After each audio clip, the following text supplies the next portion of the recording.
અંકલેશ્વરના શહેરના મોડા કુંભાર વાડ તસ્કરો એક મકાનને નિશાન બનાવી 1.5 લાખ રૂપિયા રોકડા અને 3 કાંડા ઘડિયાળ મળી કુલ 1.65 લાખની ચોરી કરી ફરાર થઈ ગયા હતા।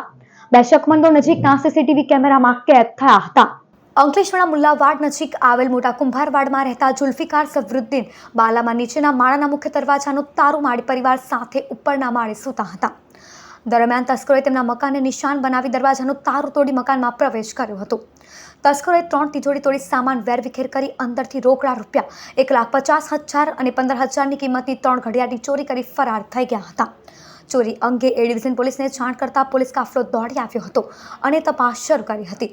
જો કે નજીકમાં લગાવેલ સીસીટીવી કેમેરામાં 2 શકમંદો નજરે પડ્યા હતા। પોલીસે રોકડ રકમ અને 3 ઘડિયાળ મળી કુલ રૂપિયા 1,65,000ની ચોરીનો ગુનો નોંધી તપાસ શરૂ કરી છે। મારું નામ જુલ્ફિકાર અહેમદ સદરુદ્દીન બાલા, રહેવાસી મોટા કુંભારવાડા।